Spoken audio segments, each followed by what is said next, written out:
কোনো একটা রাজনৈতিক রাজধানী থেকে ব্যবসা বাণিজ্য বা দেশের উন্নতি হয় না। সেজন্য আমরা অনেক আগে থেকেই চট্টগ্রামকে বাণিজ্যিক রাজধানী হিসাবে ধরে নিয়েছিলাম, কিন্তু এটা কথার কথা হিসাবে থেকে গেছে।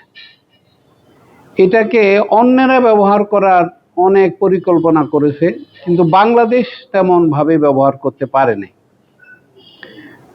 তদুপরি গত 15-20 বছরে যেটা ঘটেছে, আমরা পার্বত্য চট্টগ্রাম অনেকটাই হারিয়ে ফেলছিলাম। সেসব প্রেক্ষাপটে চিন্তা করলে পুনরায় এই চট্টগ্রামকে দেশের বাণিজ্যিক রাজধানী হিসেবে গড়ে তোলার যে পরিকল্পনা, এটাকে সাধুবাদ জানানো উচিত। একটা দেশ সামুদ্রিক বন্দর দিয়ে যে কত উপরে উঠতে পারে তার একটা বড় প্রমাণ হচ্ছে সিঙ্গাপুর, হংকং, এমনকি সান ফ্রান্সিসকো। এই সুবিধাটা আমরা নিতে পারিনি, দীর্ঘ কয়েক শতাব্দী ধরে নিতে পারিনি।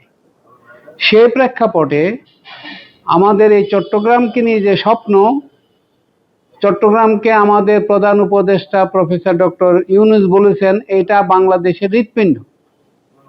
যদি হৃৎপিণ্ড ঠিকভাবে কাজ করে তাহলে মানুষের সমস্ত শরীরটা ঠিকমতো কাজ করে, আর হৃৎপিণ্ড যদি কাজ না করে ঠিকমতো তাহলে সারা শরীরে রক্ত সঞ্চালন ঠিকমতো হবে না।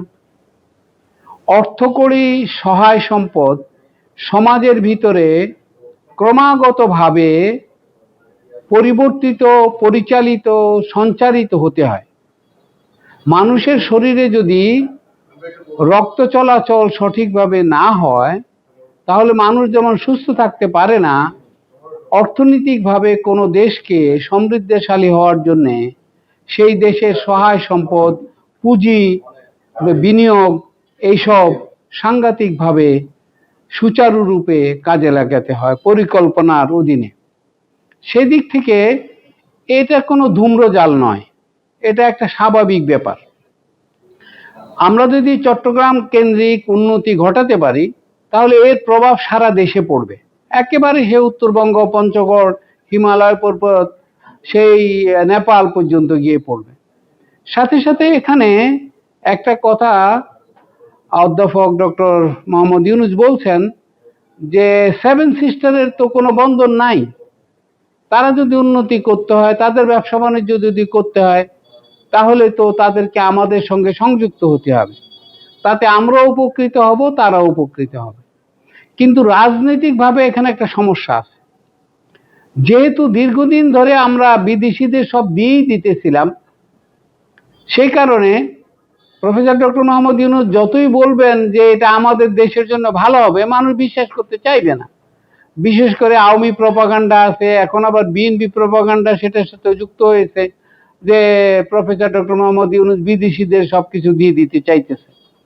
এই প্রপাগান্ডাটা মোকাবেলা করার জন্য আমাদেরকে সঠিকভাবে দেশের অর্থনীতিবিদদের, রাজনীতিবিদদের, সমাজ চিন্তকদের এবং সাংস্কৃতিক দিক থেকে দেশকে স্বাবলম্বী। চট্টগ্রামের নিজস্ব একটা সংস্কৃতি আছে, এটা বৃহত্তর বাঙালি সংস্কৃতির অংশ। যেমন ঢাকাবাসীর আছে, সিলেটবাসীর আছে, উত্তরবঙ্গের আছে। তো এই সংস্কৃতিগুলো আমাদের ইউনিটি ইন ডাইভার্সিটি এই থিওরিতে পড়ে আমাদেরকে সমৃদ্ধ করতে পারে। সেই বিবেচনায় আমি মনে করি এটা ধূম্রজাল নয়, এটা সত্যি সত্যি দ্রুত আমাদের দেশকে উন্নতির দিকে এগিয়ে নেওয়া যাওয়ার একটা ব্যবস্থা। এখন সমস্যা হচ্ছে আমাদের দেশে যে শিক্ষিত মানুষ আমরা তৈরি হয়েছি, আমরা যারা স্পেশালিস্ট তৈরি নিজেদেরকে দাবি করি, এদের হাতে দিলে আগামী 50 বছরেও হয়তো তেমন কোনো উল্লেখযোগ্য পরিবর্তন ঘটবে না, এবং এই জন্য বিদেশি এক্সপার্টদের আমাদের আনতেই হবে। এখানে পরামর্শ কেনে খুব একটা লাভ হবে না। এখানে যারা একেবারে হাতে কলমে কাজ করবে, জাপানিজদের হইতে পারে, কোরিয়ানরা হইতে পারে, চাইনিজরা হইতে পারে, আমেরিকান, তবে কোনো একটা শক্তির উপর আমাদের নির্ভর করা ঠিক হবে না। সকল বড় বড় বাণিজ্যিক শক্তি, সকল বড় বড় রাজনৈতিক শক্তি, এমনকি সামরিক শক্তিরও আমাদের সহযোগিতা নেওয়া দরকার।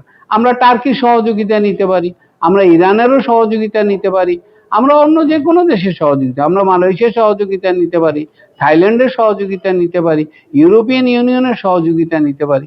অর্থাৎ অনেকগুলি দেশের বা অনেকগুলো অর্থনীতির, বড় অর্থনীতির সংযোগ যদি আমরা এখানে আনতে পারি, তাহলে দেশ খুব দ্রুত উন্নতির দিকে, দৃশ্যমান উন্নতির দিকে এগিয়ে যাওয়া সম্ভব।